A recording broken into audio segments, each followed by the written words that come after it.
Facei, a Faculdade Einstein, a faculdade do sucesso.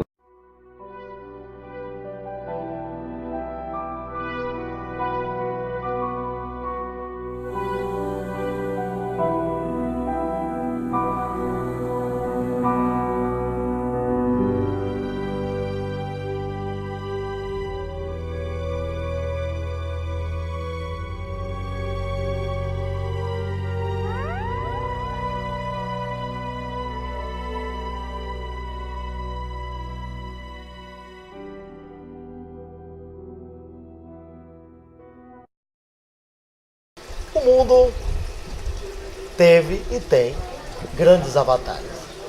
Um deles é o Swami Yogananda. Um homem que, por sua vez, dedicou sua vida à humanidade, fazendo-a através de um gosto pela visão de evolução espiritual, a sua marcha principal. Iremos aqui conversar com duas figuras ímpares. Um está à minha esquerda, que é o Jairo Brandão, acadêmico, doutor, professor da Universidade Federal da Bahia, e um sannyasi, um devoto, entre outras coisas, um devoto de Yogananda. Ele irá nos falar sobre o Bhakti Yoga, ou seja, o yoga devocional, a transcendência da alma através das atitudes físicas e através das suas posturas dentro do contexto de humanismo na sociedade.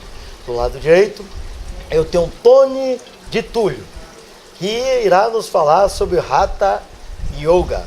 Ele veio das Carmelitas Descalças e, por sua vez, foi seminarista. Eu o conheço faz muitos anos, porque tive a oportunidade de tê-lo como aluno no curso de Metodologia Didática da Educação Física e das Artes Marciais, em nível de extensão, com o objetivo de capacitá-lo para trabalhar junto ao Conselho de Educação Física do Estado da Bahia. Ele deu-me a honra de participar desse nosso curso de formação, na qual simplesmente deu-lhe uma titulação emitida pela Faculdade de Ciências da Bahia, deu-lhe uma titulação para dar uma solidez explícita a algo que ele já fazia de forma tácita há muito tempo. Ele irá nos falar sobre Hatha Yoga. E principalmente, ele irá nos falar sobre o uso e o trabalho do Hatha Yoga voltado para a terceira idade. E irá nos mostrar que o Hatha Yoga, apesar, não somente o yoga como um todo, desculpe, ter vindo de uma concepção hinduísta, ele pode ser acoplado aos princípios cristãos. Haja vista que todas as duas linhas, tanto o hinduísmo como o cristianismo, a essência é a benevolência, a essência é a evolução espiritual, a essência é a valorização de toda a humanidade. É um prazer falar com o Dr. Jairo Dantas. O Brandão Dantas é um grande amigo meu aqui, mando um abraço, que é um psicólogo. Meu amigo, também tive a oportunidade de tê-lo como aluno, e aqui estamos com o Jairo Brandão, essa figura ímpar. Então, Zé, é uma alegria muito grande. Primeiramente, eu agradeço o convite, a oportunidade única e singular de estar num momento também único e singular. E eu gostaria de dizer que é uma alegria transcendental e, ao mesmo tempo, amorosa, poder estar aqui falando de um ser de altíssima luminosidade, de altíssimo grau de compaixão, de um avatar do amor, usando um termo que vem do sânscrito, de um prema avatar. Me refiro àquele a quem eu devo a grande alegria da minha vida, aquele ser que me enche o coração, que é Paramahansa Yogananda. Por um lado, é muito confortador, é muito gratificante proferir algumas palavras acerca desse grande mestre. Por outro lado, eu diria que é igualmente desafiador, porque não há palavras capazes de expressar a grandeza e o tamanho, a divindade de Paramahansa Yogananda, né? Então, mais uma vez, é uma alegria muito grande estar aqui. Como devoto do mestre, eu gostaria de dizer hoje que estamos num mundo onde nós temos acesso a muita informação, nós temos acesso a muita tecnologia. Nós estamos passando por um momento, eu diria que na energia do planeta como um todo, de grandes, profundas e desafiadoras transformações. E a figura de Paramahansa Ji, nesse momento, eu diria que é uma figura singular e de extrema necessidade, independentemente do segmento religioso, da crença de quem quer que seja, uma figura singular, porque ele nos traz uma mensagem de paz, uma mensagem de devoção no sentido mais profundo da palavra. Eu me refiro à devoção Bhakti, né? O yoga significa a união, mas uma devoção capaz de nos conectar com a nossa própria essência, capaz de nos conectar com o amor no sentido mais profundo que está dentro de nós mesmos. E como expressão magnífica desse amor, esse grande guru nos deixou técnicas de meditação, né? Além de nos ter deixado, eu vou usar um termo em sânscrito também, a sua diksha, a sua bênção eterna. Eles nos deixou técnicas de meditação capazes de nos proporcionar, juntamente com a devoção que está em cada um de nós. Em alguns essa devoção ela pode estar um pouco mais adormecida, em outros essa devoção ela está um pouco mais desperta, perdão. Mas o fato é que todos nós, independentemente das nossas situações, estamos buscando essa conexão com esse amor maior que, embora possamos encontrá-lo diluído, fragmentado na criação cósmica, né? No próprio Maya, eu diria, esse amor ele está de uma forma abundante, plena em nós mesmos. E o Mestre nos ensina o caminho através do qual nós podemos trilhar para estabelecer esta conexão, e esse caminho não somente estabelecer essa conexão, mas para que possamos nos ancorar nessa consciência, no mundo permeado de tanta instabilidade, mas também de tanto amor, porque nós não podemos desistir de buscar esta conexão e de buscar ver que este amor está em toda parte. Então, Yogananda Ji, ao meu ver, e para todos aqueles que têm por ele devoção e o consideram seu guru, é a expressão máxima. Eu diria que ele costumava dizer nos seus escritos que Babaji, um dos parangurus, né, de Yogananda Ji, era um Cristo Yogi da Índia. Eu me aproprio dessa terminologia para dizer que Yogananda Ji é um grande Cristo Yogi do amor, né? Então, em nome desse amor, que muito humildemente eu me coloco à disposição nesse tempo, nesses minutos, para poder dar o meu testemunho como discípulo. É uma responsabilidade muito grande me colocar na condição de discípulo, porque não é fácil ser um discípulo. Sadhana, o caminho espiritual não é nada fácil, ele é muito estreito. Mas como alguém que sente, e isso eu não posso deixar nunca de admitir, um amor que está cravado dentro de mim e que jamais poderá sair. Então essas são as minhas primeiras palavras. Colocação, certo? Prazer imenso em tê-lo aqui, inclusive já falei isso. Dono de Túlio, o homem, o Dr. Jairo Brandão, falou exatamente sobre a Maya, ilusão, falou sobre o Bhakti, devoção, e falou de um Swami. Não é um Swami só, é um avatar. É um homem que veio para o mundo para doar-se, para seguir o caminho do coração. Lembro-me que no livro Biografia de um Yogi, sim, que é o livro clássico dele, recentemente um sannyasi do Yogananda, escreveu uma biografia sobre ele, porque o Yogananda era tão humilde que em Biografia de um Yogi ele não adentra na supremacia que ele em verdade o era. Foi necessário um discípulo vê-lo, um seguidor, ou seja, um sannyasi, vê-lo com os olhos dele e expô-lo em um novo livro.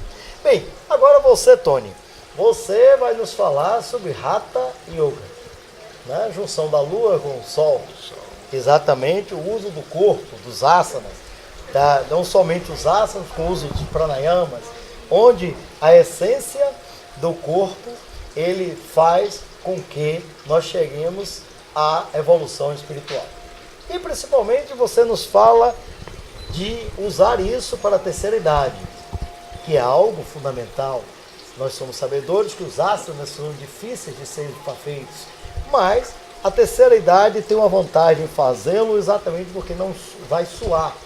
Simplesmente ela vai adequando o seu corpo, né, paulatinamente, para que possa ter uma evolução espiritual. E aproveito, já que eu vou deixar você à vontade para falar, nos fale dessa relação Hatha Yoga, Cristo e evolução espiritual e ao mesmo tempo terceira idade, ou melhor, menor idade, né? Bom dia para vocês, bom dia a todos que estão nos ouvindo. É um prazer também estar aqui junto a Jairo e falar sobre o autoconhecimento. O despertar do conhecimento, eu uso a palavra de Jairo, o despertar pelo coração, não só pela mente.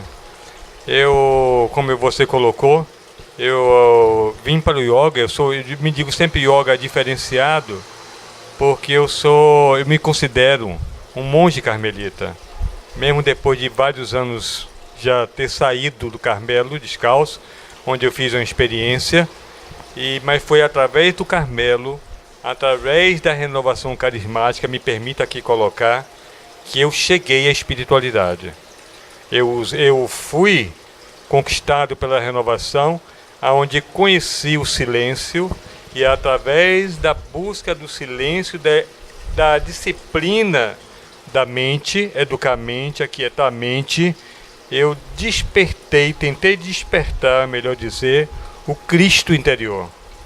E esse Cristo interior é o que o yoga fala, para buscar essa união, trabalhar a luz e a treva, o sol e a lua, a sombra, e buscar essa comunhão com esse Cristo cósmico, como diz Chardin, com esse Cristo universal, através de Paramahansa Yogananda e tantos outros mestres orientais, buscar trabalhar o corpo, disciplinar o corpo, educar o corpo, aquietar o corpo e a mente, para trabalhar a atenção no seu interior.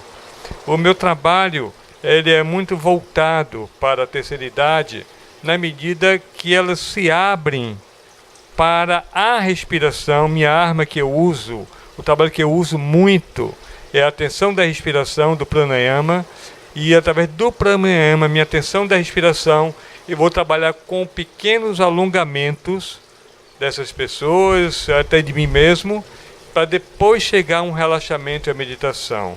É uma pequena escada que eu subo, educando, disciplinando, aquietando esse corpo, mas aquietar também o mais fundamental, o mais difícil, esses macaquinhos que é a mente, que estão sempre pulando, através da atenção que você dá a si mesmo. Esse é o trabalho diferenciado. Eu não uso a filosofia cristã, eu não uso a filosofia oriental, eu uso a filosofia daquela pessoa que vem a mim. E muitas vezes não é só o católico, pode ser o evangélico, o espírita, o budista, mas eu uso aquela ali na comunhão da energia que está se voltando, está girando, correndo na sala de aula. Então o yoga que eu trabalho, ela está muito envolvida na energia que eu percebo, eu capto, e aí nós trabalhamos de uma maneira muito mais integral, muito mais dinâmica, muito mais fácil e leve, buscando a liberdade do ser para encontrar sua serenidade e sua paz dentro de si. Interessante essa colocação de Tony. Aí eu lembro-me que hoje nós temos a etnopsicologia, ou seja, a adaptação do uso de evolução, da adaptação da psicologia dentro do contexto da realidade do indivíduo, dentro do seu processo cultural e dentro dos seus processos axiológicos, dos seus valores. Aí lembro-me de Yogananda.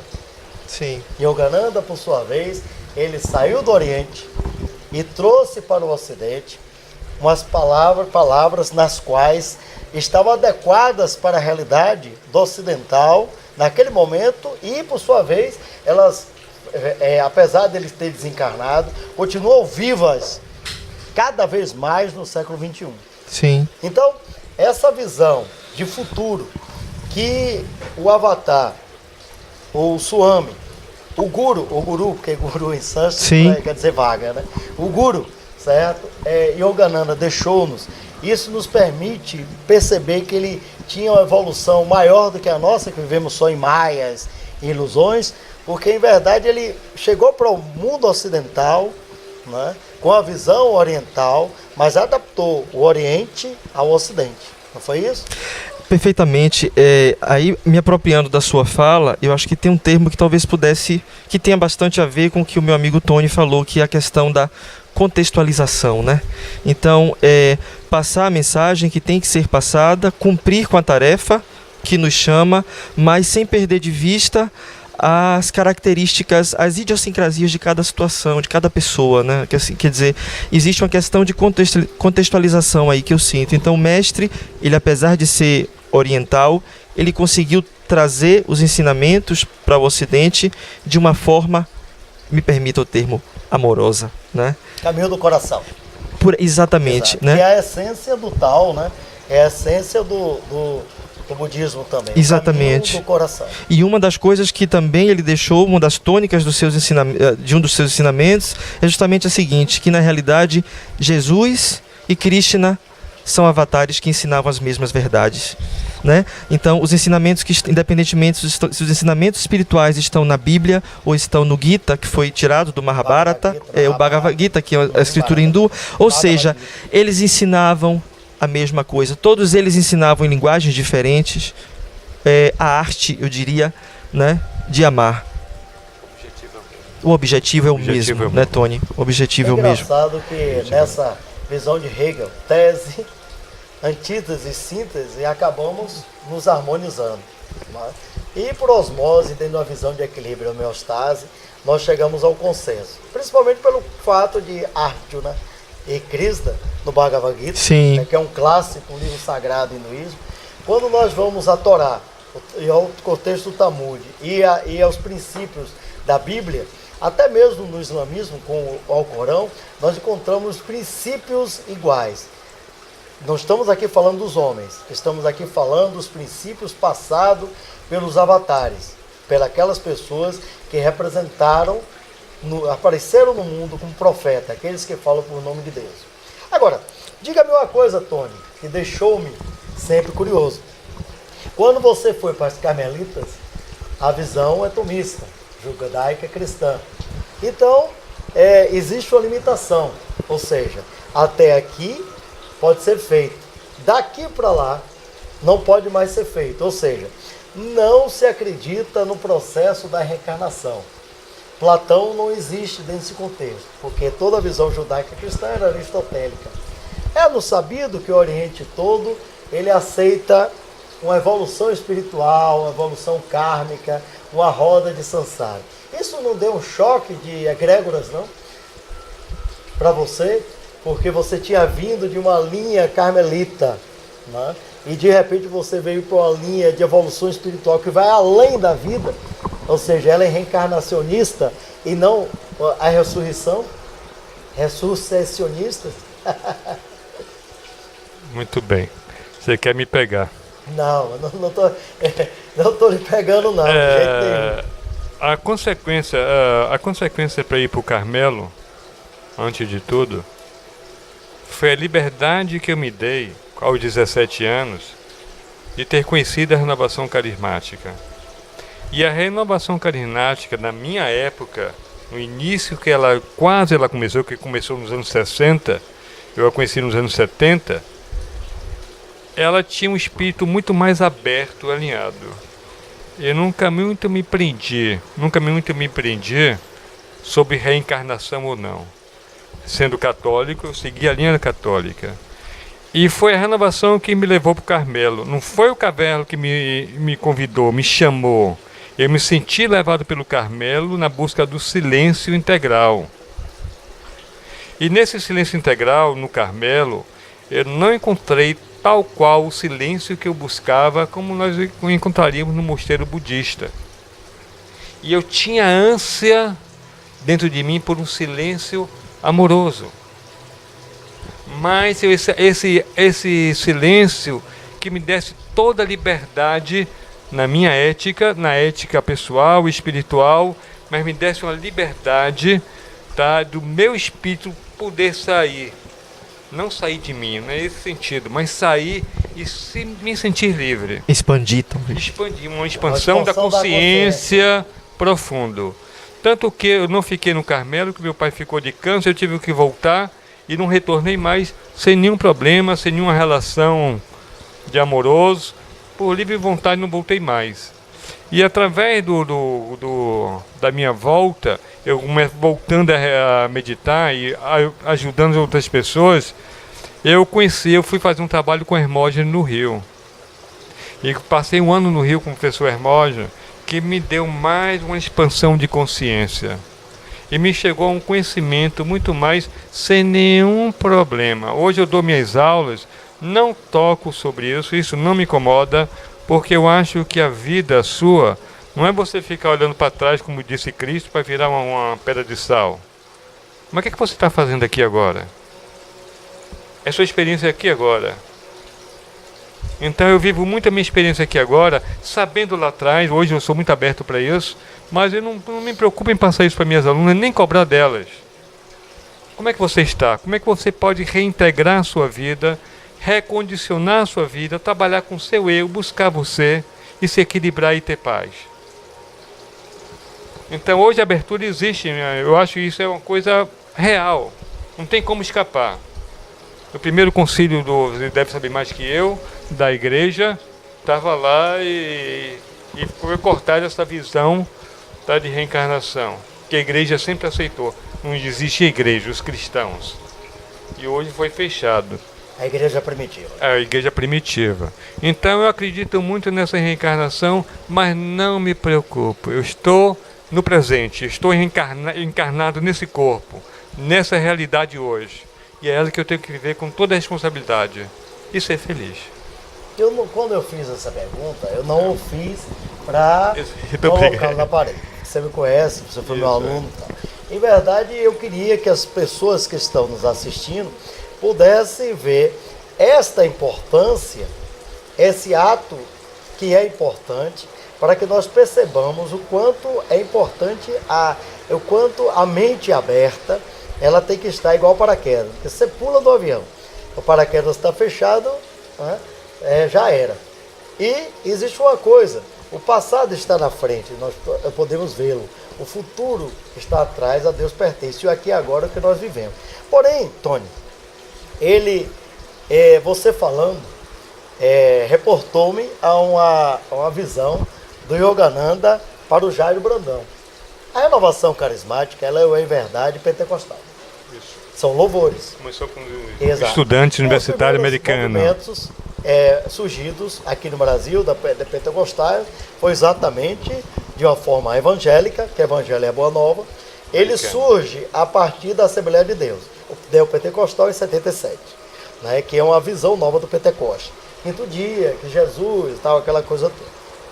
A renovação carismática, ela baseia-se basicamente em orações e processo de devoção.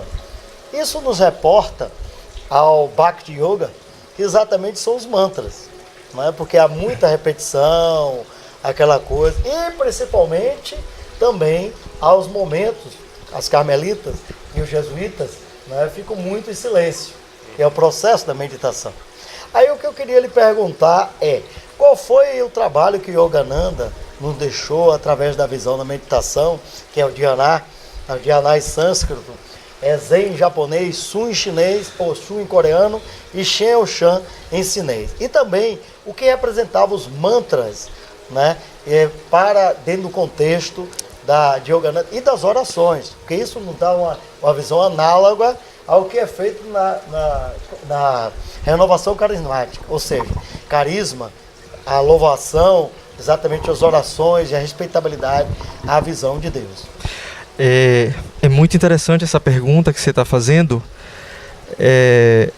Eu acho que quando o indivíduo ele se propõe a trabalhar com os mantras, ele está buscando a libertação ou a liberação, né? O som ele é capaz de promover em vários níveis a alteração da nossa consciência, né? Cada um vai buscar o sistema, eu penso que for melhor, né? Assim, o sistema seja independentemente do segmento, né? O mestre deixou um conjunto de cânticos, né, chamado, ele criou uma organização que é a Self-Realization, né, É mundial. a Yogoda na Índia. Eu visitei a Yogoda lá, inclusive em Ranchi, né, visitei a casa dele em Calcutá. Então assim, ele sistematizou, ele precisava fazer isso, né, a gente precisa do aspecto da organização para que as coisas caminhem. Então ele deixou os cantos cósmicos. Dentre os cantos cósmicos existe também um cântico... exatamente, os cantos cósmicos para que os seus devotos, os seus discípulos, e não necessariamente somente os devotos, mas que outros também pudessem entrar nessa consciência através desse canto devocional, né? Então ele deixou uma série de cantos cósmicos para todos nós, discípulos devotos e não necessariamente devotos, porque ele foi realmente um mestre para todos, independentemente do segmento, né? Ao meu ver, essa alteração de consciência ela pode ocorrer em outros segmentos também, é claro. Então, quando você cita, por exemplo, a oração, o movimento carismático, né? Eu não tenho essa experiência do movimento carismático, mas por coincidência, como Tony também, eu sou de formação católica, né? Tive uma trajetória também não carmelita, mas com os franciscanos. Eu entrei na Ordem Terceira de São Francisco, na Ordem Terceira, porque tem os capuchinhos, na Ordem Terceira. Então, como músico, eu comecei a estudar piano aos 7 anos, então eu já tocava na igreja desde os 9. E tinha sempre uma pergunta aqui em Salvador, isso. Então, eu lembro que a primeira vez que eu pus a mão no harmônio, isso eu tinha 8 anos, em Santo Amaro, meu pai é de Santo Amaro da Purificação, e aí da Terra de Caetano, numa daquelas novenas, eu lembro que tinha uma senhora lá, né, e eu fui lá e coloquei o dedo, e já estava estudando piano desde os 7, então eu tive esse contato. Eu acho que já tinha esse contato com a música devocional, também na igreja. A igreja trabalha muito esse aspecto devocional, né, e uma coisa... Todas elas. E uma coisa... A música gospel também, né, e uma coisa já me... Perfeito. Uma coisa já... Ou sabemos todos na sua maneira. Ele dá aula na Universidade Federal, é doutor nisso. É até ousadia. Não, e estamos, na realidade, partilhando experiências, né? Então, uma coisa que já me inquietava muito quando eu estava buscando a espiritualidade franciscana, sempre, sabe que São Francisco foi um grande santo que tinha predileção pelos menos favorecidos, né? Pelos pobres. Aí eu sempre pensava, poxa, se eu estou num caminho que vai me levar para uma salvação, se eu vou estar salvo, se eu vou estar bem, e quem não está, como é que vai ficar? Isso já me incomodava muito. E isso eu ficava assim meio... Então, de alguma forma, eu não sei se isso já era uma semente do que mais tarde eu compreenderia nos ensinamentos de Yogananda Ji, né? Quando ele traz justamente uma mensagem que nos diz que exatamente uma mensagem de amor e de tolerância, onde essa expansão da consciência ela está em todos, independentemente do que passemos, independentemente das nossas experiências, dos nossos percalços, das vicissitudes da vida, né? Do Maya, onde nós estamos da ilusão cósmica, exatamente. Então, na realidade, buscando retomar a sua questão, eu acho que seja no canto cósmico, seja num canto carismático, seja num canto devocional, de quem quer que seja, né, de qual segmento for, não importa, nós estamos todos dentro dessa consciência em níveis diferenciados, né? E é isso que o mestre traz pra gente, e eu acho isso fantástico, né? Quem sabe, né? Deu uma aula aqui, o homem é professor, certo? Quisera eu por osmose pegar... Eu acho que vale... o quê? Eu acho que vale... A senhora aula. Eu acho que vale a pena, Tony. Desculpe não te interromper, eu quero que você me complemente, porque eu, como professor de piano da universidade, eu sempre fico buscando isso. Há pouco tempo, um colega meu, grande violinista da orquestra, ele falou: mas Jairo, você toca bem, você estudou tanto, você...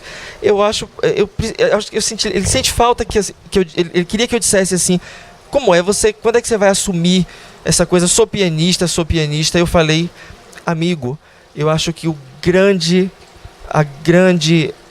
a cereja do sorvete é a conexão, né? Então, na realidade, se eu vou estar tocando piano, ou se eu vou estar tocando harmônio indiano, ou se eu vou estar falando, eu preciso me manter e buscar esse ancoramento nessa consciência amorosa e passar o meu recado, porque hoje eu estou professor de piano, hoje eu estou Jairo, hoje eu estou isso, hoje eu estou aquilo, mas acho que um dos grandes ensinamentos do mestre é que nós somos muito mais do que tudo isso, Nós somos muito mais do que os nossos próprios credos, das nossas limitações, dos nossos percalços, né? Nós somos essa bem-aventurança que pode ser vivida, que pode ser experimentada.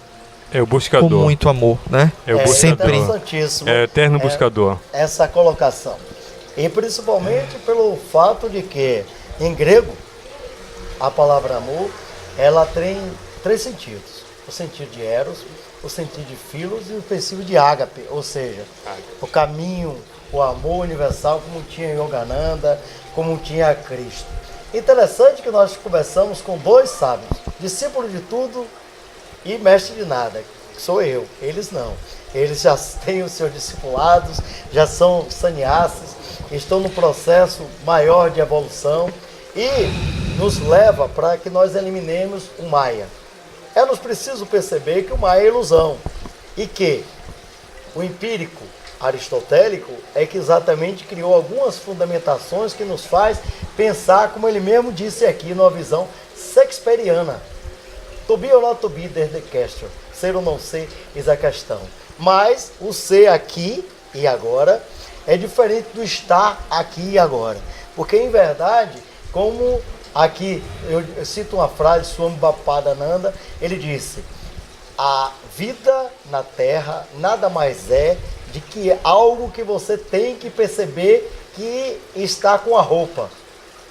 Terminou essa vida, você muda a roupa e vai para outra. Namasté para todos nós e que Deus nos proteja e nos permita que possamos pegar dentro do nosso pauperismo um pouco da sapiência desses 2 futuros avatares. FACEI, a Faculdade Einstein, a faculdade do sucesso.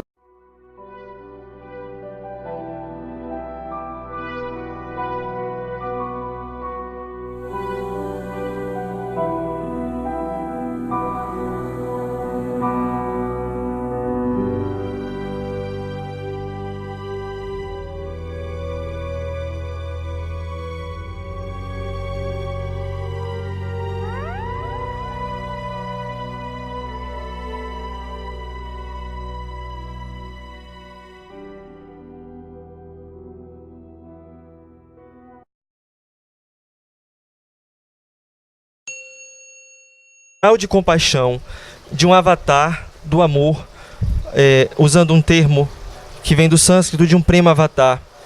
Me refiro a aquele a quem eu devo a grande alegria da minha vida, aquele ser que me enche o coração, que é Paramahansa Yogananda. Por um lado, é muito confortador, é muito gratificante proferir algumas palavras acerca desse grande mestre. Por outro lado, eu diria que é igualmente desafiador, porque não há palavras capazes de expressar a grandeza e o tamanho, a divindade de Paramahansa Yogananda, né? Então, mais uma vez, é uma alegria muito grande estar aqui. Como devoto do mestre, eu gostaria de dizer hoje que estamos num mundo onde nós temos acesso a muita informação, nós temos acesso a muita tecnologia. As 2 linhas, tanto o hinduísmo como o cristianismo, a essência é a benevolência, a essência é a evolução espiritual, a essência é a valorização de toda a humanidade. É um prazer falar com o Dr. Jairo Dantas. O Brandão Dantas é um grande amigo meu aqui, mando um abraço, que é um psicólogo. Meu amigo, também tive a oportunidade de tê-lo como aluno. E aqui estamos com Jairo Brandão, essa figura ímpar. Então, Zé, é uma alegria muito grande. Primeiramente, eu agradeço o convite, a oportunidade única e singular de estar num momento também único e singular. E eu gostaria de dizer que é uma alegria transcendental e, ao mesmo tempo, amorosa, poder estar aqui falando de um ser de altíssima luminosidade, de altíssimo evolução espiritual, a sua marcha principal. Iremos aqui conversar com 2 figuras ímpares. Um está à minha esquerda, que é o Jairo Brandão, acadêmico, doutor, professor da Universidade Federal da Bahia, e um sannyasi, um devoto, entre outras coisas, um devoto de Yogananda. Ele irá nos falar sobre o Bhakti Yoga, ou seja, o yoga devocional, a transcendência da alma através das atitudes físicas e através das suas posturas dentro do contexto de humanismo da sociedade. Do lado direito, eu tenho Tony de Túlio, que irá nos falar sobre o Hatha Yoga. Ele veio das Carmelitas Descalça e, por sua vez, foi seminarista. Eu o conheço faz muitos anos, porque tive a oportunidade de tê-lo como aluno no curso de Metodologia Didática da Educação Física e das Artes Marciais, em nível de extensão, com o objetivo de capacitá-lo para trabalhar junto ao Conselho de Educação Física do Estado da Bahia. Ele deu-me a honra de participar desse nosso curso de formação, na qual simplesmente deu-lhe uma titulação emitida pela Faculdade de Ciências da Bahia, deu-lhe uma titulação para dar uma solidez explícita a algo que ele já fazia de forma tácita há muito tempo. Ele irá nos falar sobre Hatha Yoga e, principalmente, ele irá nos falar sobre o uso e o trabalho do Hatha Yoga voltado para a terceira idade, e irá nos mostrar que o Hatha Yoga, apesar, não somente o yoga como um todo, desculpe, ter vindo de uma concepção hinduísta, ele pode ser acoplado aos princípios cristãos. Haja vista que todos... FACEI, a Faculdade Einstein, a faculdade do sucesso.